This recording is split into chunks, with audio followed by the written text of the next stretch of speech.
आज हम सब यहाँ उपस्थित हैं और हमें ये पहचानने की ज़रूरत है कि हमारे संगठन के सामने एक बहुत बड़ी चुनौती है।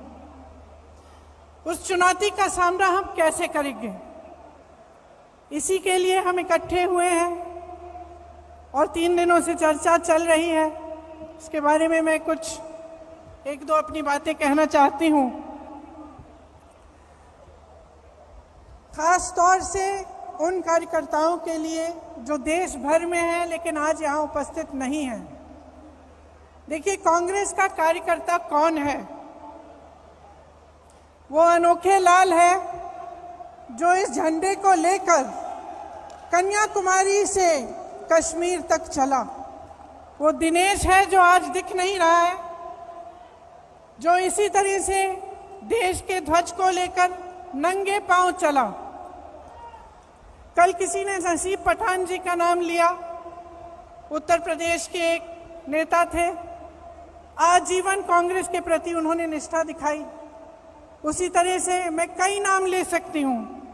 कल जब शोक प्रस्ताव हुआ, ईश्वर चंद शुक्ला जी का नाम नहीं लिया, लेकिन ईश्वर चंद शुक्ला जी, उनको टिकट नहीं मिला चुनाव में, फिर भी वे प्रचार किए और प्रचार करते करते उनका देहांत हुआ।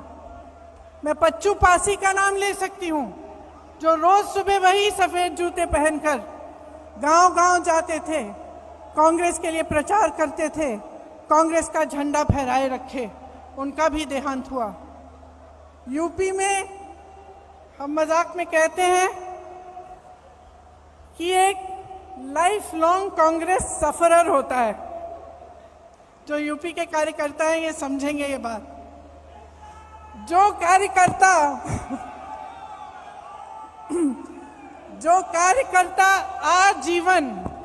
आजीवन अपने वजूद के लिए संघर्ष करता है, वो मैं आज थोड़ा उसके पक्ष में बोलना चाहती हूँ।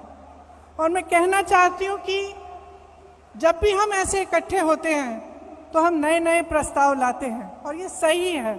हमने कहा है कि मंडल तक हमें अपना संगठन बनाना है, ब्लॉक तक बनाना है, नए लोगों को जोड़ना है, लेकिन ये कर्मकांड नहीं होना चाहिए। ये प्रस्ताव कागज पे नहीं रहना चाहिए।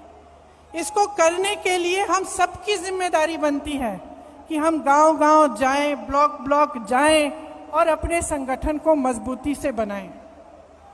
भारत जोड़ो यात्रा निकली, श्री राहुल गांधी जी बैठे हैं। उन्होंने कांग्रेस की विचारधारा की एक लंबी लकीर खींच के दिखाई। जो बहुत समय से नहीं हुआ था, उन्होंने करके दिखाया।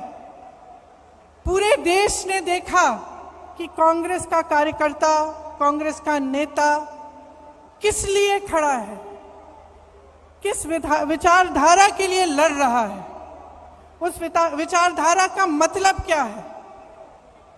ये काम भारत जोड़ो यात्रा ने किया। देश भर से लोग आए, कन्याकुमारी में आए, केरल में आए, मध्य प्रदेश में आए, हर जगह जहाँ जहाँ यात्रा गई वहाँ आए। जब कश्मीर में थे तो मैं कुछ महिलाओं के साथ खड़ी थी, यात्रा का इंतजार कर रहे थे हम।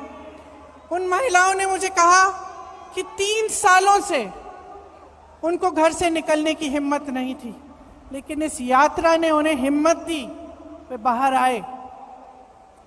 तो ये हिम्मत दिलाना, ये हम कांग्रेस जनों का काम है, जो समझ रहे हैं कि देश में गलत हो रहा है, जो देश की राजनीति को देखकर समझ रहे हैं कि जो हो रहा है वो ठीक नहीं है। उनको एक प्लेटफॉर्म देना, उनकी आवाज़ को बुलंद करना हमारा काम है। जो नहीं समझ रहे हैं उन्हें भी समझाना, उनके पास जाना हमारा काम है। तो ये एक बहुत बड़ी जिम्मेदारी है। हमें अपने गिले शिकवे अलग करने पड़ेंगे, एकजुट होकर लड़ना पड़ेगा। हमें दिखाना पड़ेगा इस देश को कि आज नौजवानों के पास रोजगार नहीं है। जितने भी विज्ञापन हैं, जो भी दिखा रहे हों, जहां जहां हम जाते हैं रोजगार नहीं है। रोजगार क्या, जो नौजवान परीक्षा देते हैं भर्ती के लिए, वो घोटालों में उलझे हुए हैं, उसके लिए क्या प्रस्ताव है हमारा। ये कांग्रेस पार्टी इन 3 दिनों से जितने भी प्रस्ताव ला रही है, जैसे किसानों के लिए मैं आज पढ़ रही थी कि एक प्रस्ताव है कि न्याय योजना की तरह हमें किसानों के लिए एक योजना बनानी है। तो ये सब बातें पब्लिक तक पहुंचाना हमारा काम है और इसमें आपकी बहुत अहमियत है। तो एक साथ हमें काम करना पड़ेगा, चाहे महिलाओं के लिए, उनके विकास के लिए, चाहे ये समझाना कि जबकि देश का किसान आज कर्ज में डूब रहा है, मुश्किलों से घिरा हुआ है, लेकिन जमीन प्रधानमंत्री जी अपने दोस्तों को मुफ्त में दिलवा रहे हैं। आज हमें देश को दिखाना पड़ेगा कि किस तरह कुछ गिने चुने उद्योगपति आगे बढ़े जा रहे हैं, उनकी आमदनी दुगनी 3 गुना बढ़ती जा रही है और किसान की आमदनी कम होती जा रही है, नौजवानों के रोजगार कम होते जा रहे हैं, महंगाई बढ़ती चले जा रही है, किसानों को कर्ज माफ नहीं होते लेकिन बड़े बड़े उद्योगपतियों के होते हैं। ये सब बातें हमें पब्लिक में ले जानी है। अब हमारे पास सिर्फ 1 साल बचता है, हमसे उम्मीदें हैं। ये उम्मीद है कि हम एकजुट हों, कि जितनी भी पार्टियां हैं, जितने भी दल हैं, जितने भी लोग हैं जिनकी विचारधारा इनसे विपरीत है, वो आगे आए, एकजुट होकर लड़ें। सबसे उम्मीद है, लेकिन सबसे ज्यादा उम्मीद कांग्रेस पार्टी से है आज। और मैं जानती हूं कि हम इस उम्मीद पर खरे उतर सकते हैं कि आपकी मेहनत से, हमारी मेहनत से, हमारी एकजुटता से, हमारे समर्पण से और अपने संविधान के प्रति हमारी निष्ठा से हम सब इस काम को करके दिखा सकते हैं। तो आज जब आप यहां से जाएंगे, घर घर जाएंगे, अपने अपने क्षेत्र में जाएंगे, तो आप नए लोगों को जोड़िए। नए लोग जुड़ते कैसे हैं?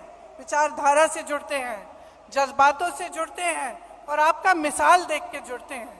तो हमें मिसाल बनना चाहिए कि राजनीति कैसे होनी चाहिए, किस तरह से हमें अपनी राजनीति करनी है। जब जब चुनाव आता है तो ऐसे मुद्दे उठते हैं जिससे जनता का कोई मतलब नहीं है। क्यों कह रही हूं कि मतलब नहीं है?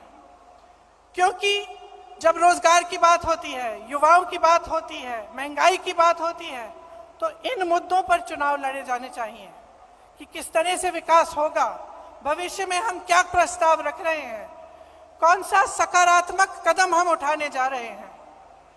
ये हमारी राजनीति होनी चाहिए।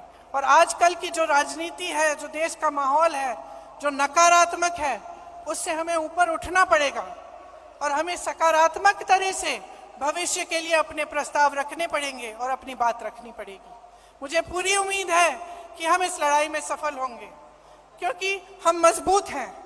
आज भी अगर आप सब यहाँ बैठे हो, इसका मतलब है कि आप पार्टी के प्रति समर्पित हो और आप निडर हो।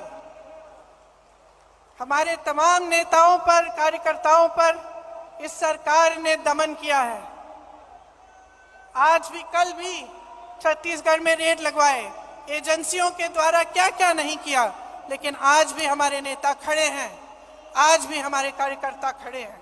और मैं जानती हूं कि आपका संघर्ष क्या है। अगर हमें पूछताछ के लिए 2 दिन के लिए बुलाया जाता है तो आपको जेल में महीनों के लिए रखा जाता है। अगर हमें पुलिस घसीट के ले जाती है तो आप लाठियां खाते हैं। तो हम जानते हैं कि आप में कितनी हिम्मत है। अब देश को भी ये हिम्मत दिखानी है, देश के संविधान के लिए, लोकतंत्र के लिए और एक मजबूत भविष्य के लिए हमें सबको इकट्ठे लड़ना है। आप सबको बहुत बहुत धन्यवाद। जय हिंद, जय कांग्रेस।